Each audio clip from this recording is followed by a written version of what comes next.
গৌর ভক্তবৃন্দ, হরে কৃষ্ণ কৃষ্ণ কৃষ্ণ হরে হরে, হরে রাম রাম রাম হরে হরে।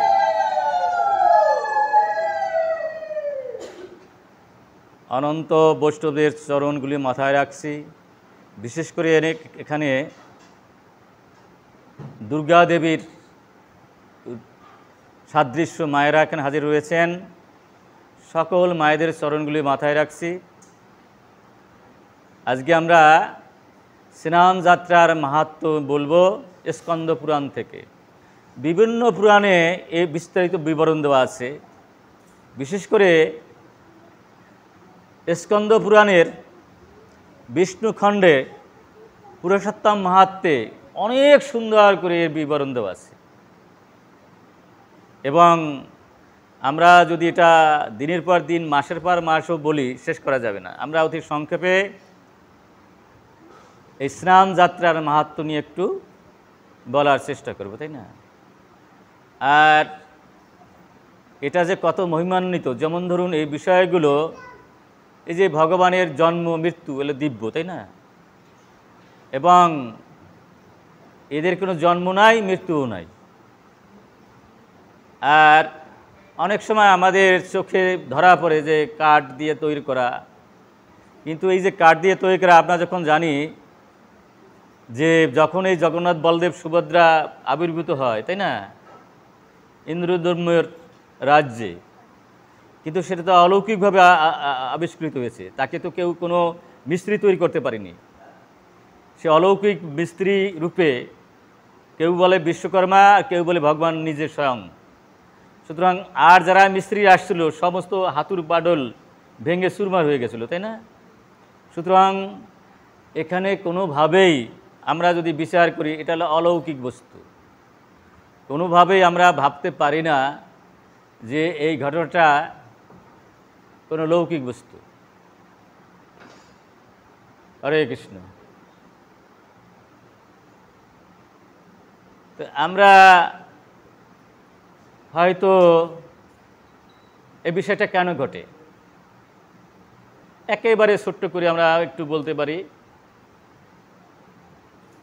যে যখনই সৃষ্টিতে যায় ব্রহ্মা তো একজন না, লক্ষ কোটি ব্রহ্মাণ্ডে লক্ষ কোটি ব্রহ্মা রয়েছে। দেখে কি আমার সৃষ্ট জীব তিতাব জ্বালায় জ্বলে, জন্ম মৃত্যু জরা ব্যাধিতে জ্বলে, তাহলে আমার সৃষ্টি করি লাভটা কি? তাই কি করেছেন? অভিমান করেছেন, না আমার সৃষ্টিতে যাব না। তখন ভগবান শ্রী বিষ্ণু বললেন, আমি যখন জগন্নাথ হয়ে আবির্ভূত হব, তখন তোমার জীবেরা এই জম যতনার সাথে সম্মুখীন হবে না। যেখানে আমি জগন্নাথ রূপে আবির্ভূত হব, যেখানে স্নান যাত্রায় তোমার জীব হাজির হবে, উপস্থিত হবে, সেই সমস্ত জীবের সাথে আর জমের সাথে আর দেখা হবে না। এখন যারা ভক্ত না, যারা জড়গতি জগতে দিয়ে ঘোরাফেরা করে, সামান্যতম যাদের মধ্যে আধ্যাত্মিক বিদ্যা নাই, তারা তো এটা বিশ্বাস করতেই চায় না। কিন্তু এখানে জৈমিনী ঋষি খুব চমৎকার করে ঋষিদের কাছে বলতেছেন। এই কথাগুলো কার্তিক বলেছেন, আর সেই কথাগুলোই আবার রিপিট করতেছেন জৈমিনী ঋষি।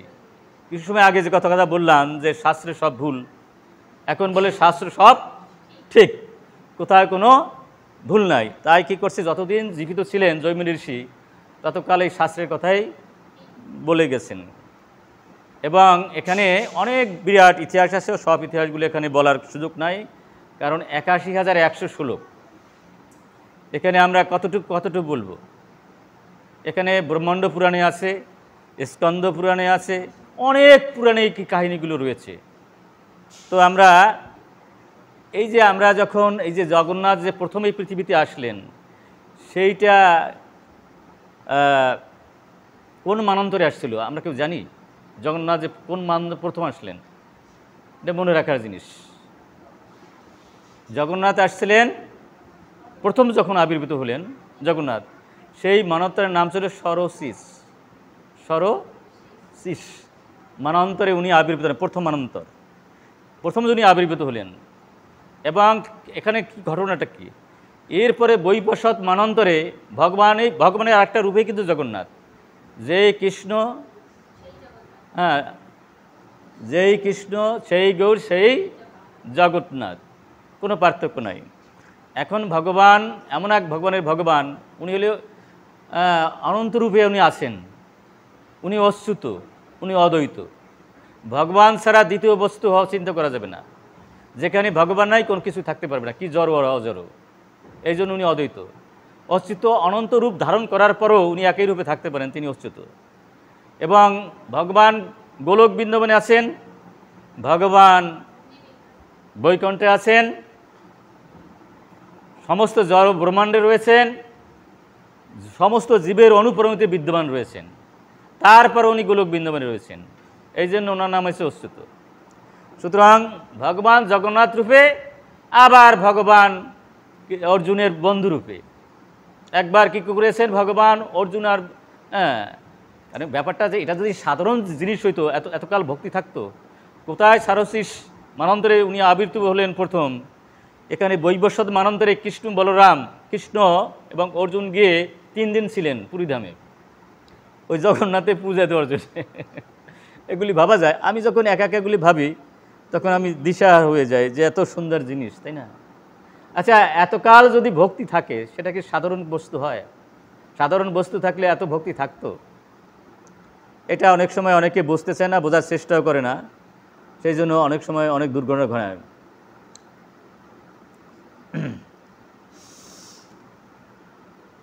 তাহলে বুঝুন এই জগন্নাথের বিষয়গুলো কত।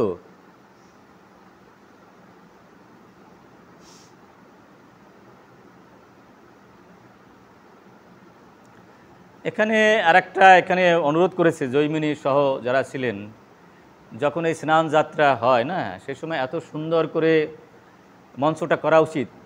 অলক্ষে লক্ষ কোটি দেবতারা এসে দেখতে আসে এবং দেবতারা খুব ক্ষোভ করে যে আমাদের দেবতা হয়েছি কিন্তু আমরা ভোগের বাইরে তো যেতে পারলাম না। আর গীতায় বলছে ভোগ ঐশ্বর্য পোশাকতানাং তয়সিতে সাম ব্যবস্থিত বুদ্ধি সমাধৌন বিধয়েতে।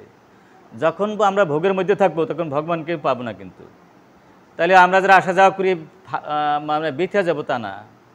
ভোগের মধ্যে থেকে যদি ভগবানের কাছে আসি আমরা অনেক ভোগ্যবস্তু পাবো, কিন্তু ভগবানের প্রেমও পাবো না, ভগবানকে পাবো না। এই জন্য মহাপ্রভু বলছেন ধর্ম, অর্থ, কাম, মোক্ষ, এই 4টা জিনিস তেমন একটা বেশি গুরুত্বপূর্ণ না। গুরুত্বপূর্ণ হচ্ছে প্রেম।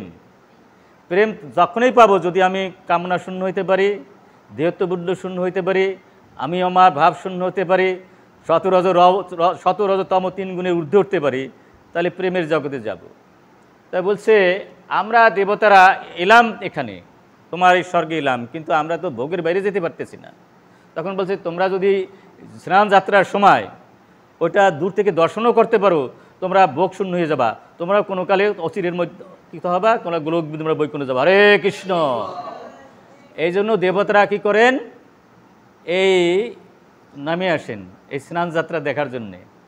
আর সেই স্নান যাত্রা দেখা যায় আমরা হাজির হয়েছি। আমরা কি কম সৌভাগ্যবান বলুন? কত সৌভাগ্যবান।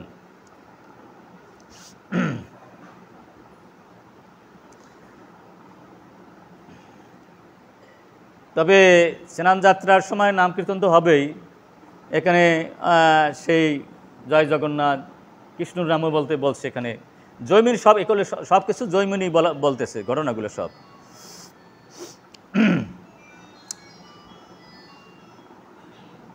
তাহলে এই মাহাত্ম্যটা কতখানি। এখানে যদি আমরা অনেক সময় বলি যে এই সমস্ত খেয়ে করবো কি না খেয়ে করবো, এখানে কিন্তু জৈমিনী বলছে যে খেয়ে যদি করে কেউ করুক, আর যদি না খেয়েও করে তা আরও ভালো, না খেয়ে করলেই ভালো। কিন্তু আমরা তো এখন এখানে বলছেন ব্রত পালনপূর্বক, উপবাসপূর্বক স্নানকালে যদি নিরক্ষর করে তাহাদিকে আর কদাচ পুনরায় জননীর গর্ভ উদকে স্নান করিতে হয় না।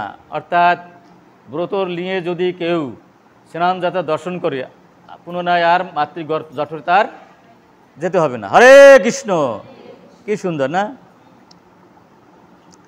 এবং প্রেমের যে আনন্দ সেটা তো আমরা পাই না, কামের আনন্দ পাই।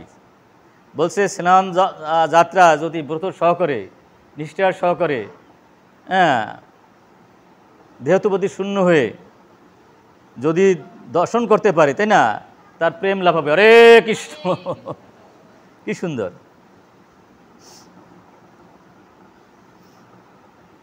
বলছে লক্ষ কোটি জন্মের যত পাপ আছে, হতে পারে হিমালয় সমান, সে পাপও চূর্ণ বিচূর্ণ হয়ে যাবে যদি স্নান যাত্রা দর্শন করতে পারে। হরে কৃষ্ণ। জয়মিনী বলতেছে, তারা যারা আপনারা আসছেন তাদের কত ভাগ্য, তাই না?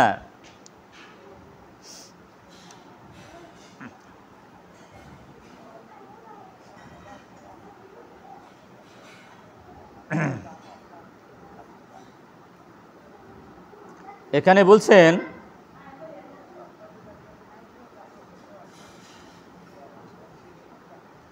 এখানে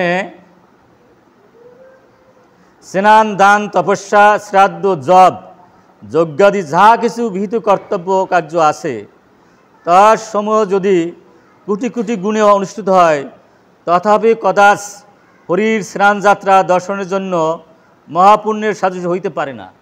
ভাবা যায়? লক্ষ কোটি যজ্ঞ, লক্ষ কোটি শ্রাদ্ধ, লক্ষ কোটি তপস্যা করে যে ফল লাভ হবে, তার তা অধিক ফল লাভ হবে যদি মনোযোগ সহকারে স্নান যারা দর্শন করতে পারে। হরে কৃষ্ণ। আচ্ছা আচ্ছা, এমন হয় যে আমরা প্রতি বছর স্নান যাত্রা আসতে পারবো না, যদি একটা বছর ভক্তি সহকারে শ্রদ্ধার সহিত যদি এই স্নান যাত্রার আমরা দর্শন করতে পারি, তাহলে আমাদের সংসার মোচন করার জন্য কোনো অনুশোচনা করতে হবে না, অর্থাৎ এই সংসারের জ্বালা থেকে আমরা রেহাই পাবো। হরে কৃষ্ণ।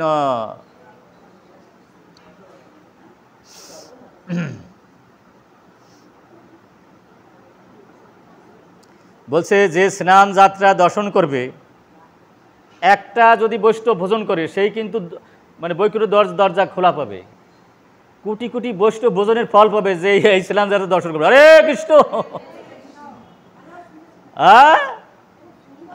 সুন্দর মানে কি? এটা আমি না, এটা বলতেছে জয়মিনী বলতেছে।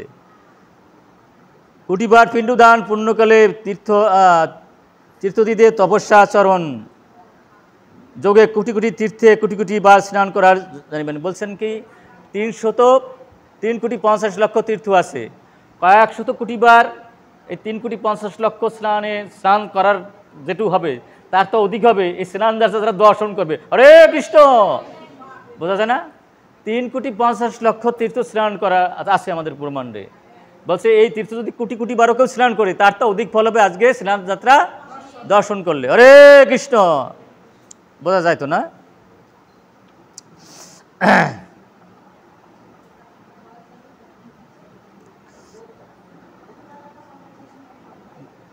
এমন কোনো পুণ্য নাই, এমন কোনো তপস্যা নাই যে এই স্নান যাত্রার ফলের সাথে তুলনা হয়। হরে কৃষ্ণ। বুঝুন কি অবস্থা, কি কথা বলছে। তো এখানে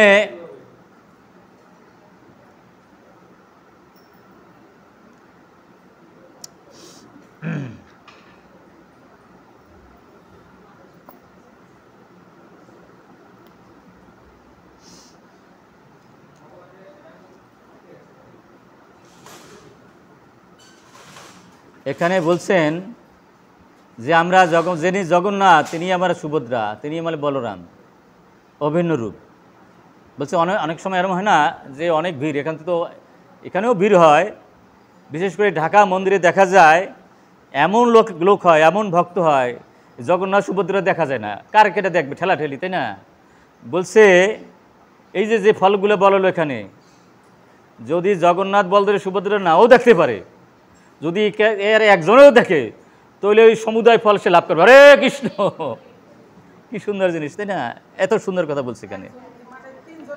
হ্যাঁ, একজনের দেখতে পেলে, এমন ভিড় 3 জনে দেখা গেল না, তাহলে যদি আমরা একজনও দেখতে পারি, যত ফল কথা বলছে সব ফলগুলো লাভ হবে। তবে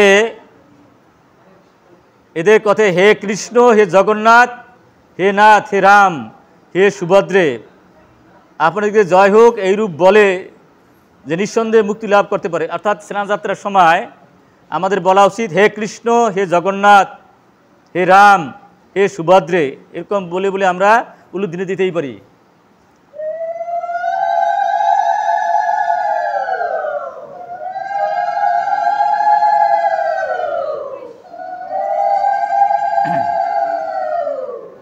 এখানে একটা কথা বলছে, যারা এখানে পূজা পার্বণ করবেন, পাঠাতি করবেন, এখানে মন্দিরে দিলেই হবে, বাক্স আছে মন্দিরের। আলাদা যখন গৃহস্থ বাড়ি হয় তখন ওই পাঠরকে কিছু দিতে হয়, তারপরে যারা পূজা অর্চনা করে তারা দিতে হয়, তাতে বলছে অশেষ ফল হয়, সেই কথাই বলছে। এখানে দেখুন কি চমৎকার কথা বলছে, কি স্ত্রী কি পুরুষ যে ব্যক্তি, এখানে একটা ভেরি ভেরি ইম্পর্টেন্ট কথা বলছে, এটা একটু মনোযোগ দিয়ে শুনুন। অনেকগুলো আসন আছে তাই না, কি স্ত্রী কি পুরুষ যে ব্যক্তি ভদ্রা আসন বসবে, স্নান অবশিষ্ট জল, এটা সাধারণত পুরীধামে হয়, বুঝলেন? কারণ বলছে যে পৃথিবীর যত তীর্থর জল সেখানে এসে হাজির হয় পুরীধামে, তাই না? তবে আমাদের এখানে তুচ্ছতাচ্ছিল্য করা যাবে না। প্রভুদের কৃপায় প্রভুদ এই সমস্ত বিশ্বে তো এটা করেছেন, যেখানে জগন্নাথ থাকবেন বলতে থাকেন, আমরা যেখান থেকে জল নেই নিশ্চয়ই সেই জলের সেই অনন্ত কোটি ব্রহ্মাণ্ডের তীর্থের জলে হাজির হবে। হরে কৃষ্ণ বলছে কি অনন্ত কোটি তীর্থে জল আসে ওই মানে ভগবানের সেবা দেওয়ার জন্য, ডাকাও লাগে না পুরীধামে, তাই না? তার সে পুরীধামের জগন্নাথও এখানে এসেছে। তো আমাদের এখানে জল দিয়ে যখন স্নান করবে সেই জলের মধ্যে অনন্ত কোটি ব্রহ্মাণ্ডের তীর্থের জল আসবে। দেখেন এখানে বলছে কি সুন্দর কথা বলছে, ওই অবশিষ্ট জল কেউ যদি ভদ্র আসরে থেকে সেই জল নিতে পারে, যে ব্যক্তি চিররোগী হয়, যদি তার রোগ কোনো ওষুধে ভালো হয় না, চেন্নাই মাদ্রাস, সে যদি কি করে সেই অবশিষ্ট জল ভদ্রাসনে বসে তার মাথায় এক ফোঁটাও দিতে পারে, সাথে সাথে রোগ মুক্তি হয়ে যাবে। হরে কৃষ্ণ, বোঝা যায় না? এটা আমার জ্বলন্ত প্রমাণ। আমি কয়েকজনে বলেছিলাম যে আপনারা পুরীধামে চলে যান, পৃথিবীর এমন কোনো ডাক্তার নাই দেখান নাই, সেখানে ভদ্রাসনে বসে ওই পুরীধামের অবশিষ্ট জল, যেটা স্নানযাত্রার জল দেবেন, সাথে সাথে বন্দানারী সন্তান হয়েছে, বুঝলেন?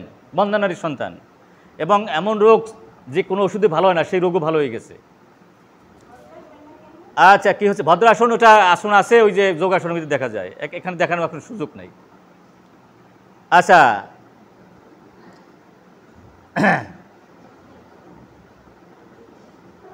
এবং অপমৃত্যুকে জয় করবে। যেমন দেখেন আমার বিধান আছে যে আমি রাস্তায় বেরোই মরব, যদি ভদ্রা আসনে বসে এই জগন্নাথের অবশিষ্ট জল দিয়া স্নান করতে পারে, ওই যে পথে উঠলে পরেই মরবে না, সেই মৃত্যুর হাত থেকে রেহাই পাবে। হরে কৃষ্ণ, কি সুন্দর কথা বলছে এখানে জৈমিনী বলতেছে। এবার বলছে বন্ধানারীর ছেলে হবে, রমণীয় তৎকাজ ফলে পুত্র লাভ করবে, যার কোনোদিন পুত্র হয় না তার পুত্র লাভ হবে, আর যার কোনো ধন নাই সে ধনবান হবে, এরপর সর্বলোক প্রিয় হইবে। এবং দেখা যায় কেউ এক চোখকে দেখতে পারে না, সেই লোকটা যদি ওই কাজটা করে তাহলে সবার প্রিয় হয়ে যাবে। হরে কৃষ্ণ, এরকম আছে না? আচ্ছা, গর্ভবতী রমণী যদি স্নান অবশিষ্ট জলে স্নান করে তাহলে অবশ্যই সে দীর্ঘায়ু মহাগুণশালী পুত্র লাভ করিয়া থাকে, এবং গঙ্গাদি সমুদায় তীর্থ স্নানের ফল প্রাপ্ত হয়। অর্থাৎ গঙ্গাদি সহ অনন্ত তীর্থ 3,50,00,000 তীর্থ আছে, যদি ভদ্রাসনে বসে এই জল অবশিষ্ট জল মাথায় দিতে পারে, অনন্ত অনন্ত কোটির তীর্থ জলে স্নান হয়ে যাবে। হরে কৃষ্ণ, তাহলে বুঝুন স্নান যাত্রার ফলটা কি কি মাহাত্ম।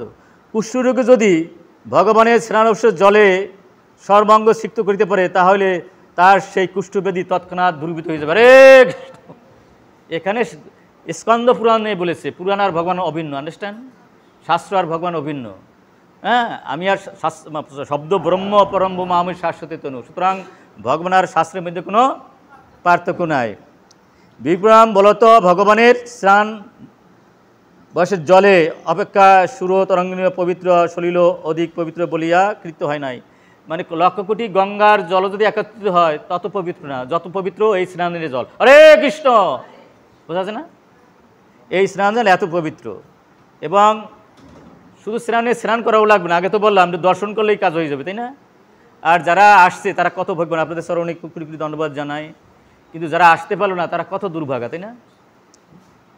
মানব ঐহিক বা পারর্থিক যে কোনো বিষয় মনে মনে অভিলাষ করে বিষ্ণুর স্নানাবিষ্ট জলে স্নান করিলে তৎসমস্ত লাভ করবে। মানে পৃথিবীর এমন কামনা নাই যে পূরণ হবে না। হরে কৃষ্ণ, সব কামনাই পূরণ করে দেবে। এই জন্য মনীষীগণ বলেছেন ধর্মাত্মা ব্যক্তি উক্ত কার্যজনিত পুণ্য, এবং এখানে আরেকটা গ্রামার দিয়ে দিচ্ছে জৈমিনী। তো অনেক সময় দেখা যায় 50 বছরতে স্নান করতেছি, শরীরে তো রোগ এখনও আছে, তাই না? তাই অভিলাষ যদি ভগবানমুখী না হয় তাহলে কিন্তু পূর্ণ ফল দেবে না, বোঝা যায় না? অভিলাষ যদি ভগবানমুখী হয়, হ্যাঁ, অভিলাষ যদি আত্মেন্দ্রিয় প্রীতিবাঞ্ছা হয় তাহলে পূর্ণ ফল পাওয়া যাবে না। ভগবানের সাথে গভীর ভালোবাসাবাসী না হলে তাহলে হবে না। ভগবানের আদেশ নির্দেশ যদি যথার্থভাবে পালন না করি তাহলে যথার্থ ফল পাওয়া যাবে না, বোঝা যায় না? কারণ অনেক সময় এতগুলো ফলের কথা বললাম, কোনোটাই মিথ্যা না, কিন্তু ভগবান বলছেন এখানে শাস্ত্র বলছেন তোমাকে কি করতে হবে, কায়মন বাক্যে, হ্যাঁ, ভগবানের যুক্ত থাকতে হবে, তাই না? তাইলে তুমি যে কোনো আশা করবা সেই আশাই পূরণ হবে। হরে কৃষ্ণ। আর তুমি যদি বিচ্ছিন্ন হয়ে পড়ো তার থেকে, তাহলে তোমাকে ফল দেবে? তার লাগে তোমার সম্পর্ক নাই। সম্পর্কে কৃষ্ণ বোঝে তারে কৃষ্ণ নাহিতে, সম্পর্ক নিয়ে কৃষ্ণ বোঝে তারে কৃষ্ণ নাহিতে যায় সব মরে কোন। ভগবানের সাথে সম্পর্ক যদি না রাখি তাহলে কি ফল ফলবে? এই জন্য ভগবানকে সাথে সম্পর্ক করতে হলে ভগবান শাস্ত্র আদিতে কী বলছে সেগুলো আমার জানতে হবে, মানতে হবে, তাহলে সম্পর্ক থাকবে, তাই না? সে অনেকগুলো কথা বলছে, একটা কথা যদি না মানি তো সম্পর্ক থাকবে? তারা যদি সময় না দেয়, তাই না, তার সাথে সম্পর্ক থাকবে? সুতরাং যত কিছু বলা হইলো, অনেক সময় অনেকে ভাবে যে এত বাবারে বাবা কী কথাবার্তা, তাই না? এগুলি হয়? হ্যাঁ, অবশ্যই হবে। যদি আমি ভগবানের সাথে যুক্ত থাকি তাইলে হবে, আর যদি যুক্ত না থাকি তাহলে কি হবে? সুতরাং আমরা যদি যুক্ত থাকি তাহলে ভগবানের এগুলি পাবো। একবার বলুন, জয় শ্রীকৃষ্ণ চৈতন্য প্রভু নিত্যানন্দ শ্রী অদ্বৈত গদাধর শ্রীবাসাদি গৌর ভক্তবৃন্দ। হরে কৃষ্ণ কৃষ্ণ কৃষ্ণ হরে হরে, হরে রাম রাম রাম হরে হরে। জয় গৌর, জয় নিতাই।